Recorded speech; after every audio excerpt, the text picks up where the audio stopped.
You talk about leverage. You even at one time suggested that you would try to negotiate down the national debt of the United States. Well, sometimes there's not a direct transfer of skills from business to government, but sometimes what happened in business would be really bad for government. Let's let Mr. And we need to be very clear about that. Look, it's all words, it's all sound bites. I built an unbelievable company, some of the greatest assets.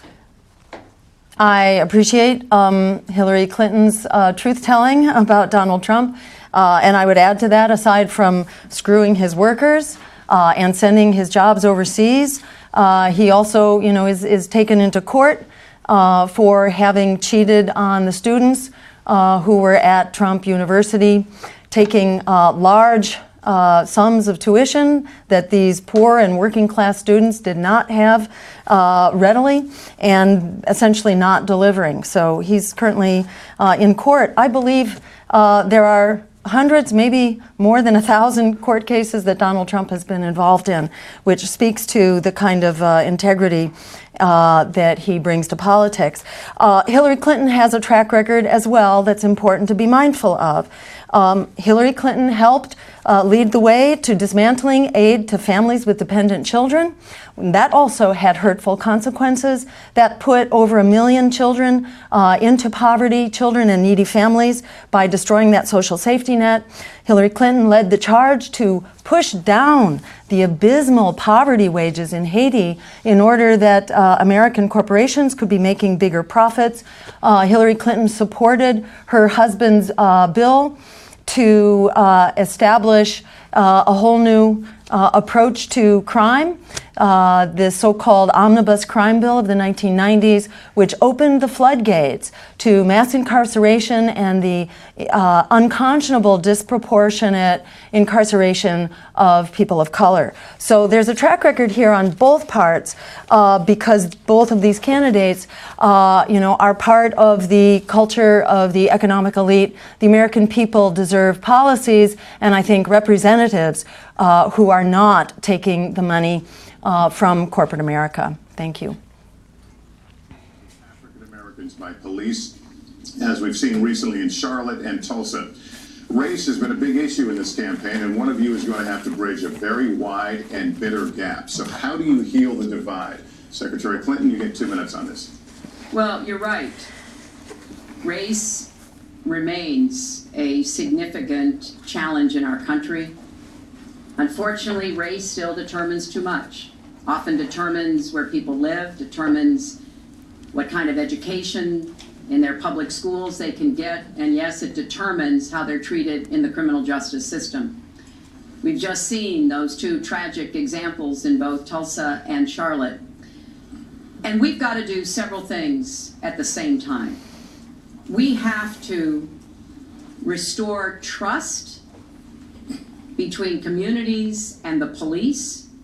We have to work to make sure that our police are using the best training, the best techniques, that they're well prepared to use force only when necessary. Everyone should be respected by the law, and everyone should respect the law. Right now, that's not the case in a lot of our neighborhoods. So I have, ever since the first day of my campaign, called for criminal justice reform. I've laid out a platform that I think would begin to remedy some of the problems we have in the criminal justice system. But we also have to recognize, in addition to the challenges that we face with policing, there are so many good, brave police officers who equally want reform. So we have to bring communities together in order to begin working on that as a mutual goal. And we've got to get guns out of the hands of people who should not have them. The gun epidemic is the leading cause of death of young African American men, more than the next 9 causes put together. So we have to do 2 things, as I said. We have to restore trust, we have to work with the police, we have to make sure they respect the communities and the communities respect them, and we have to tackle the plague of gun violence, which is a big contributor to a lot of the problems that we're seeing today. All right, Mr. Trump, you have 2 minutes. How do you heal the divide? Well, first of all, Secretary Clinton, doesn't want to use a couple of words, and that's law and order. And we need law and order. If we don't have it, we're not going to have a country. And when I look at what's going on in Charlotte, a city I love, a city where I have investments, when I look at what's going on throughout various parts of our country, whether it's, I mean, I can just keep naming them all day long.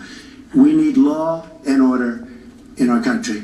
And I just got today, as you know, the endorsement of the Fraternal Order of Police. We just came in. We have endorsements from, I think, almost every police group, a large percentage of them in the United States.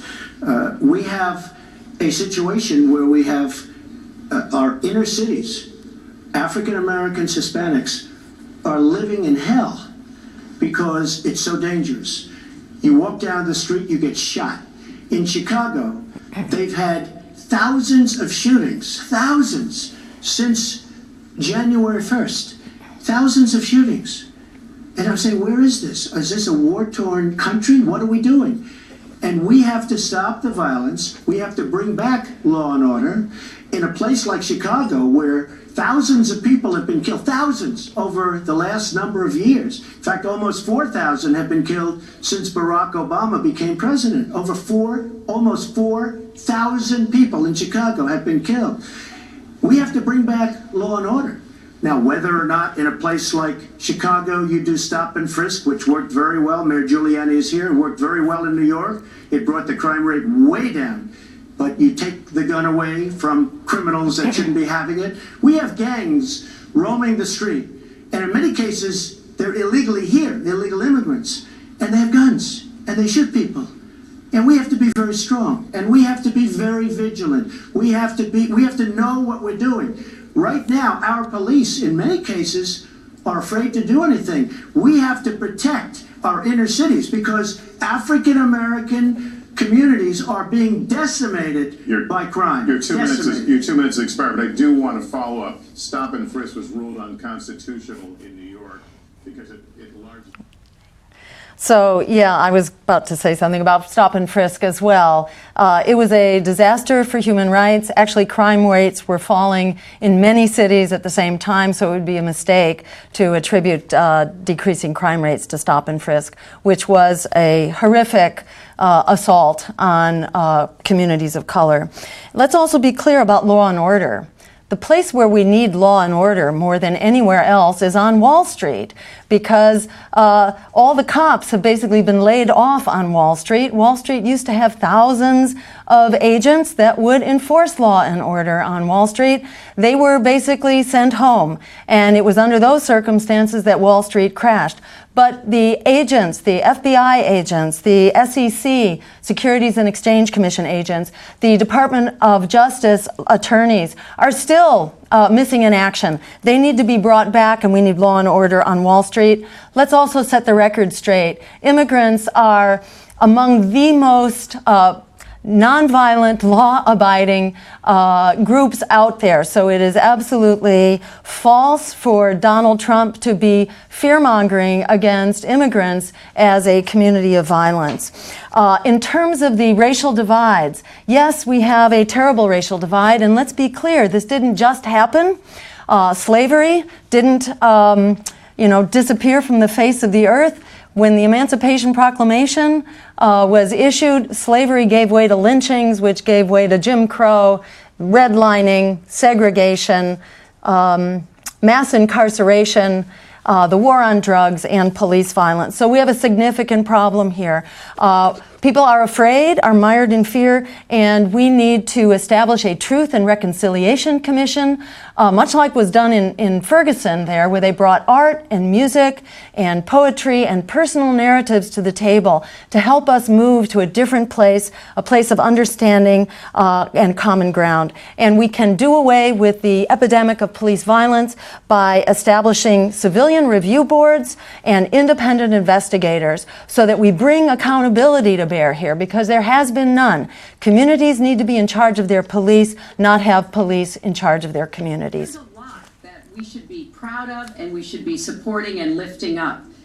But we do always have to make sure we keep people safe. There are the right ways of doing it, and then there are ways that are ineffective.